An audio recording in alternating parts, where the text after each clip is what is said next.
Welcome to our channel from ஒரே குடும்பம். இன்றைக்கி ஒரு சாட்டர்டே விலாக் தான். இது சண்டே பார்ப்பீங்கன்னு நினைக்கிறேன். ஸோ காலையில் இப்போ 5:45 ஆகுது, 5:45 6 மணியும் ஆகுது. காலையிலே எந்திரிச்சு ஒரு அரை மணி நேரம் 1 மணி நேரம் நடப்போம்னு சொல்லிட்டு இப்போது கிளம்பி வெளியே போகுது. கிளம்பியாச்சு. நான் இங்கே வாக்கிங் நடக்கிறத பார்த்து மது இந்த வெயிட் லாஸ் போல் இல்லை மது காலையிலே எந்திரிச்சு நடக்கிறாளேன்னு நினைக்கலாம். ஆனால் நேற்று நைட்டு தான் ஃப்ரைட் ரைஸ்னால் கூட சாப்பிட்டேன். ஏதாவது வாழ்க்கையில் ஒரு நல்ல பழக்கமே இல்லை. அதனால ஏதாவது ஒரு நல்ல பழக்கத்தை வளர்த்துக்கலாம். இதை ட்ரை பண்ணி பார்ப்போம். எந்திக்க முடியுதா, காலையில் நடக்க முடியுதான்னு சொல்லிட்டு இனிதே எனக்கு ஆரம்பிச்சிருக்கு. கூட யாராட்டி இருந்தால் நடக்க நல்லா இருக்கும்னு சொல்லிட்டு இவங்களையும் கூப்பிட்டுக்கிட்டேன். எனக்கு இந்த பைக்கில் போகும்போதும் சரி நடக்கும்போதும் சரி காற்றுனால கண்ணு கலங்கிக்கிட்டே இருக்கும். அது எரிச்சலாக வரும். யாருக்கு தான் அப்படி? உங்களுக்கு அப்படி வருமா? எனக்கு என்னமோ அலை கடலைன்னு வரும் தண்ணி. அப்பா ரொம்ப குளிருது காலையில் வர்றது. செடியை வாங்கி ஒரு கொசு எங்கள் வீட்டில். ஐயோ எனக்கு வேற செடியை எல்லாத்தையும் நாஸ்தி பண்ணிடுவான்னு சொல்லி 500 ரூபாய்க்கு கொசு பேட் வாங்கியிருக்கு. அப்பவும் கொசுவாக இருக்குது. நாங்கள் என்ன பண்ணுறோம், 6 மணிக்கு எல்லா கதவையும் பூட்டிடுறோம். பூட்டினா கொஞ்சம் கொசு வர மாட்டேங்குது. நான் நடக்கும்போது காலை இந்த மாதிரி உள்ளே வச்சு நடப்பேன். அதனால் எனக்கு ஒரு சைடு இந்த மாதிரி உள்ளே வளைஞ்சிருக்கும். இப்படி உள்ளே வச்சு நடந்துட்டுருப்பேன். அதை எப்படி மாற்றணும்னு தெரியல. பேப்பர் வாங்கியாச்சு. 7 ரூபா. அங்கெல்லாம் எவ்வளோ ரூபான்னு தெரியல. ஆனால் இந்த பேப்பர் வாசம் யாருக்கெல்லாம் பிடிக்கும்? எனக்கு இந்த பெட்ரோல் வாசம், புக்கு வாசம், பேப்பர் வாசம் எல்லாம் பிடிக்கும். காஃபி குடிக்க போறாப்ல.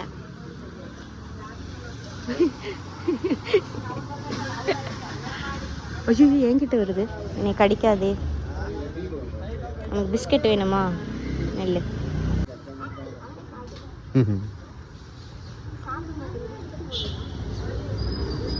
பிஸ்கட் வேணுமா?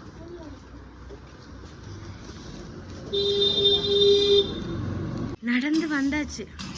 7 மணி.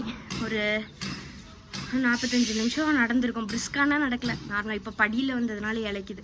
டிராஃபிக்கும் இல்லாமல் நல்லா ஜாலியாக நடந்துச்சு. இப்போ காலைல சாப்பாடு கொஞ்சம் பேப்பர் பிடிச்சிட்டு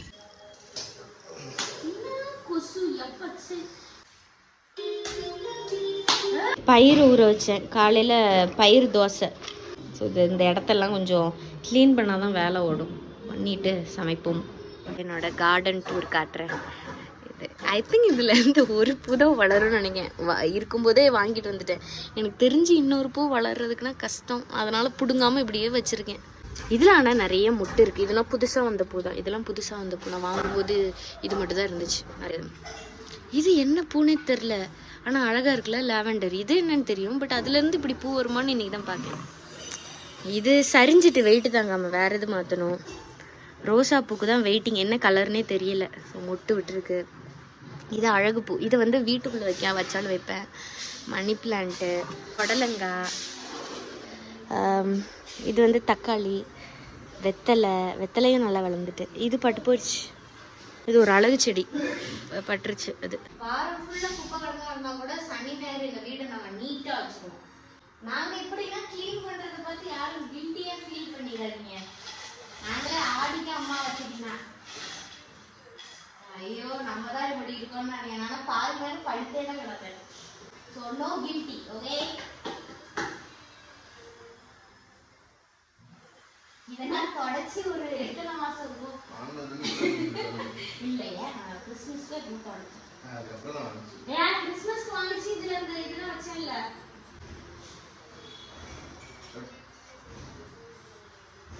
எனக்கு இந்த மாதிரி நான் ஒரு வாட்டி வீடு தூத்துட்டு இன்னொருத்தர் யாராட்டி வீடு தூத்தாங்கன்னா ஐயோ நம்ம ஒழுங்கா தூக்கலையோ அப்படின்னு ஒரு மாதிரி பதட்டமா இருக்கும். அதே நான் தூக்கணும். இப்பவும் இருக்கு. அதே மாதிரிதான் பண்றீங்க.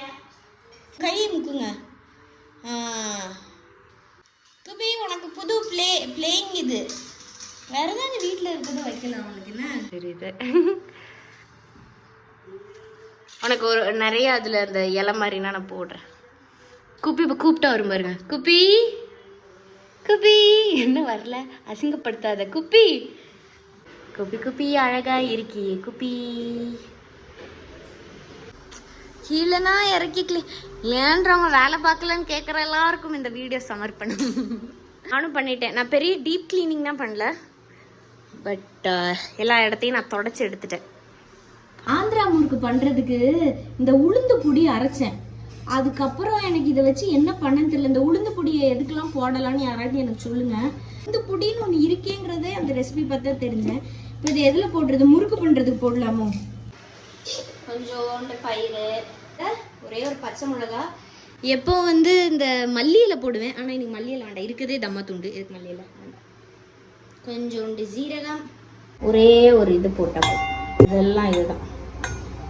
தோசை இன்னும் பயிறு தான் அதிகமாக போட்டிருக்கோம். நான் மாவு வெள்ளை மாவு அதிகமாக போட்டதுனால கலர் அவ்வளோவா இல்லை. ஐயோ வெந்திருக்கணும். சரி, சட்னி கொஞ்சம் நேரம் ஆறட்டும். வீடு சூப்பராக க்ளீன் பண்ணிட்டாங்க. என்ன அங்கே ஒரு கருத்துணி கிடக்கு. 2 ஸ்பூன் தண்ணி தான் ஊற்றிருப்பேன். ஏன் இது இப்படி வெளியே வருதுன்னே எனக்கு தெரியல. தோசை எவ்வளோ அழகாக இருக்கு. நான் இன்னும் பச்சை கலரில் இருக்கணும், அதுதான் வந்து கிளியர் தோசை. ஓகே, இப்போ சாப்பிட்டுனா முடிச்சாச்சு. இப்போ வந்து நான் என்ன பண்ண போகிறேன்னா, இதெல்லாம் நான் பண்ணதே கிடையாது, இன்னைக்கு சும்மா பண்ணிக்கிட்டு இருக்கேன். பண்ணால் கொஞ்சம் இந்த வாரம் எப்படி போகுதுன்னு தெரியும்ல. இந்த வாரத்துக்காக நான் என்ன சமைக்க போகிறேன், என்ன ட்ரெஸ்ஸுனா போட போகிறேன்னு இப்போவுமே எடுத்து வச்சுட்டா ரிலாக்ஸாக போகுங்கிறதுனால ஒரு வாரத்தில் என்னென்ன கவர் பண்ணணும்னா 3 வாட்டி கீரை சாப்பிடணும், 4 நாள் ஃப்ரூட்ஸ் சாப்பிடணும், ஏதாவது ஒரு ஃப்ரூட்ஸு. 3 நாள் அந்த சீட்ஸ், அந்த பம்கின் சீட்ஸ் அப்படி இப்படி நிறைய சீட்ஸ் இருக்குல்ல, அது சாப்பிடணும். ப்ரோட்டீனும் ஃபைபரும் இதெல்லாம் அடிக்கடி சொல்லுவாங்க. தான் இம்பார்ட்டன்ட். இந்த முன்னாடி இம்பார்ட்டண்ட்டை நம்ம இப்படி தானே போடுவோம். நல்லா வெரி வெரி வெரி வெரி இம்பார்ட்டன்ட்னு 4 சேர்த்து இப்படி போட்டு விட்டுருவேன். எழுதிட்டேன், கச்சாமுச்சான்னு எழுதிட்டேன். இந்த டே தெரியுமா இப்படி ஃபுல் அவுட் சைடு, ஏன்னா இது ஒரு ஸ்பெஷல் டே. இதில் வந்து ப்ரோட்டீன் ஃபைபர்னா எங்கே இருக்குன்னு தெரியல, பட் முடிஞ்ச அளவுக்கு எழுதியிருக்கேன். பொங்கல் சாம்பார், சிக்கனு, தோசை சட்னி, அப்புறம் சாம்பார். பாதி நாள் சாம்பார் இந்த லிஸ்ட்டில். Sambar, cutlet, beans, carrot. இது கடையில் வாங்கி அப்படியே ஃபுல்லாக அப்படியே நான் நல்லதாக சாப்பிடுதேங்கிற மாதிரிலாம் எழுதலை. இது இன்னைக்கு கடையில் வாங்கி சாப்பிட்ருவேன். அப்புறம் சீட்ஸு, பொம்மக்ரானட், சப்பாத்தி, அதே தான் எழுதியிருப்பேன். புதுசாக அடை தோசை, துவையல், ஆப்பம் பண்ணுறேன், மீன், கோஸு, கீரை. அப்புறம் இதுதான் லிஸ்ட்டு. இப்போ இதுக்கு தேவையான கிராசரிஸ் இங்கே எழுதிட்டு இப்போ கடைக்கு போயிட வேண்டியதான். இதெல்லாம் தான் கிராசரி. சிக்கன், மட்டன்னா அப்பப்போ வாங்கிக்கணும், முன்னாடி நாள் மட்டும். ஸோ இப்போ போயிட்டு மீன், கீரை, தேங்காய். இன்றைக்கி நான் மீன் குழம்பு நிறைய பேர் ஸோ எப்படின்னு கேட்டிங்க. பட் எனக்கே வைக்க தெரியாது. ஆனால் இன்றைக்கி பண்ணுறதை நான் பண்ணுறேன், நீங்கள் அளவெல்லாம் பார்த்து அந்த மாதிரி வைங்க. அப்புறம் வந்து இந்த சிவப்பு கீரை வந்து எங்கள் மெலோனியாக்கு அந்த வீடியோ பார்த்துட்டு இருந்தாங்கன்னா அவங்க பிளேட்டில் அழகாக, நான் எப்போ பார்த்தாலும் அந்த சிவப்பு கீரை அழகாக இருக்கும். அது என்ன கீரைன்னு எனக்கு தெரியல. நல்லா பெரிய பெரிய இலையாக சிவப்பு கீரை இருக்கும். அந்த கீரை தான் நான் நிறையா மார்க்கெட்லலாம் பார்த்தேன். ஸோ அதை வாங்கி அதையும் வந்து பண்ணி குழம்பு, மீன் குழம்பு, கூட்டு, கீரை, மீன் பொரிச்சு, சாலை மீன், அப்படிதான் அந்த அக்கா பிளேட்டு அழகாக இருந்துச்சு. ஸோ அதை தான் நான் ரீக்ரியேட் பண்ண போகிறேன். சிவப்பு கீரை இருக்கு. இது எவ்வளோக்கா? இது இந்த ரெட் 35 வாங்கியாச்சு. ஆனால் நான் ஏமாந்து போயிட்டேன். 35 ரூபா. ஒருவேளை காஸ்ட்லி கீரை போடன்னு நினச்சேன். அப்புறம் சொல்லுதாங்க 2 கட்டுக்கு பில்லு போட்டாங்களாம். எனக்கு தெரியாமல் வாங்கிட்டேன். 2 கட்டு வச்சு நான் என்ன பண்ண போகிறேன்? சரி பரவாயில்ல, வச்சு சாப்பிட வேண்டியதான். இப்போ நெக்ஸ்ட் வந்து எங்கள் வீட்டுக்கு மெத்தை வாங்க போகிறோம். இதுதான் வாங்கியிருக்கு. இது வாங்கல, குவீன் சைஸ் இது மாதிரி வாங்கியிருக்கு.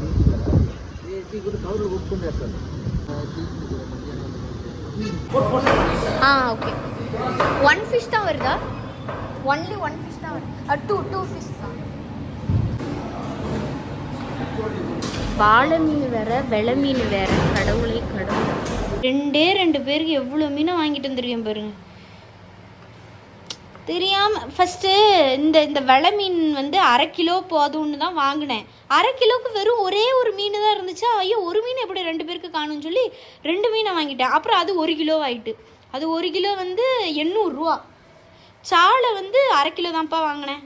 ஏன்னா பொரிச்சு மட்டும் தான் திங்க போகுதுன்னு சொல்லிட்டு அதுவும் 220 ரூபா வந்துருச்சு. இது நான் யூஸ்வலாக இந்த வச்சு சமைக்கலாம் மாட்டேன். எனக்கு அப்பப்போ தான், முந்தின நாள் இல்லை, ஒரு நாள் தான் வைப்பேன். இப்போ இவ்வளோத்தையும் வச்சுட்டேன்.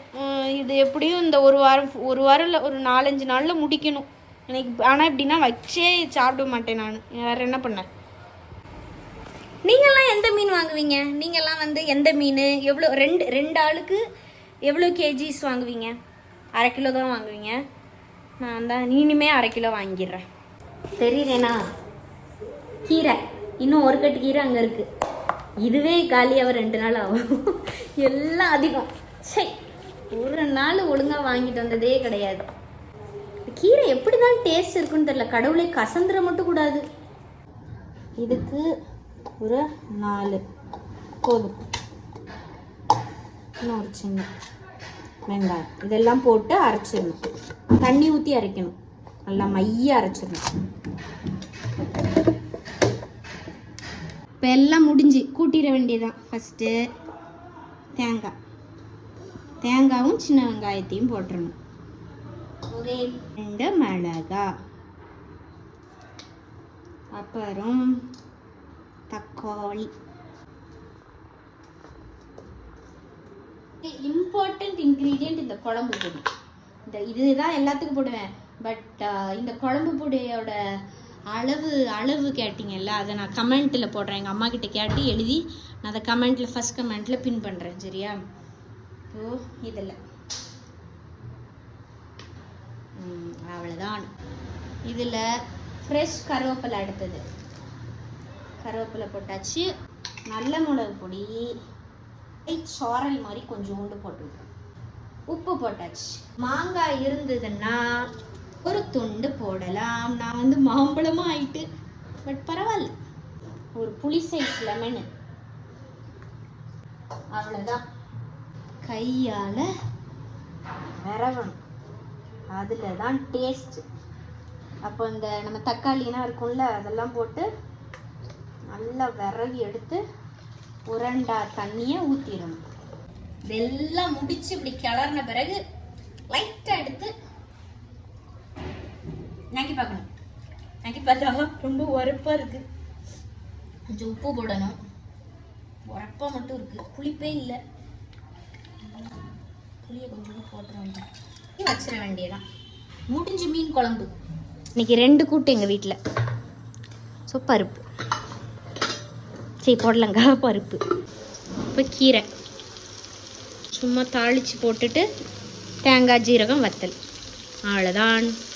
கட்டு நிறையா இருந்துச்சு. எவ்வளோ சின்னதாயிட்டுல. அப்பாடி இப்போ தான் எனக்கு கொஞ்சம் மன நிம்மதியாக இருக்குது. 2 கீரையும் டக்கு டக்குன்னு அப்போ காலி ஆயிரும்.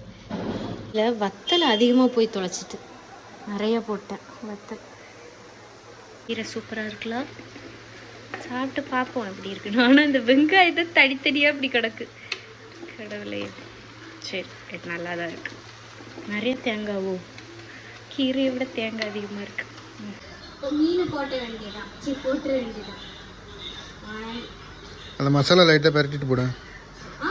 அந்த மசாலாவில் லைட்டாக பரட்டிட்டு போடு. காரமாக தான் இருக்கணும் மீன் குழம்பு.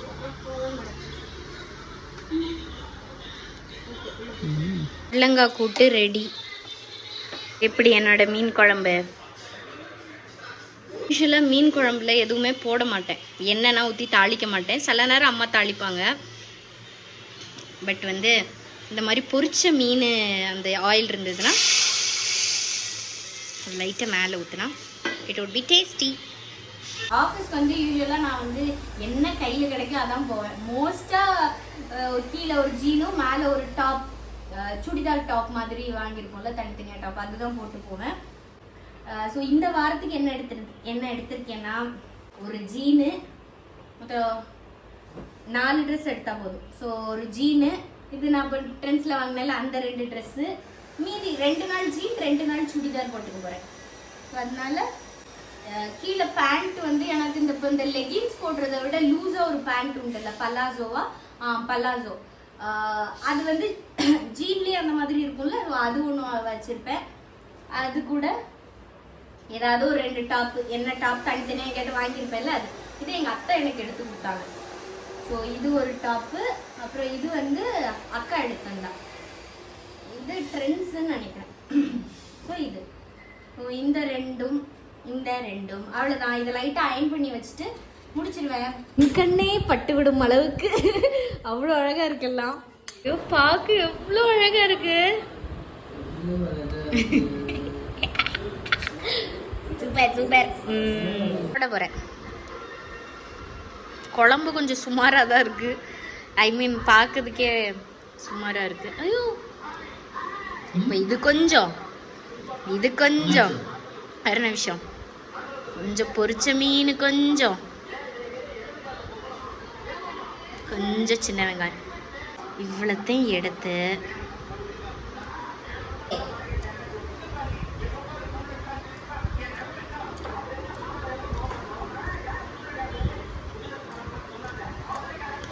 உண்மையாகவே ரொம்ப நல்லா இருக்கு. சாப்பிட்ற ஆர்வத்தில் அந்த முதவாய் மட்டும் தான் எடுத்தேன். அப்புறம் ஃபோனை வச்சுட்டு கடன்னு சாப்பிட்டு வயிறு ஃபுல்லாக இருக்குது. நல்லா ஒரு தூக்கத்தை போட்டுட்டு அவ்வளோதான். ஸோ ஒரு நாள்லேயே ஒரு அரை நாள் மட்டும்தான் நான் ப்ரொடக்டிவாக இருப்பேன். அடுத்த அரை நாள் தூங்கிடுவேன். ஏன்னா பாடியே டயர்டாயிரும். அதனால் நான் ரெஸ்ட் எடுக்க போகிறேன். இந்த வீடியோ உங்களுக்கு பிடிச்சிருக்கும்னு நினைக்கிறேன். இதே மாதிரி அடுத்த வாரம் உங்களை சந்திக்கும் வரை until then it's bye from ஒரே குடும்பம். டடா.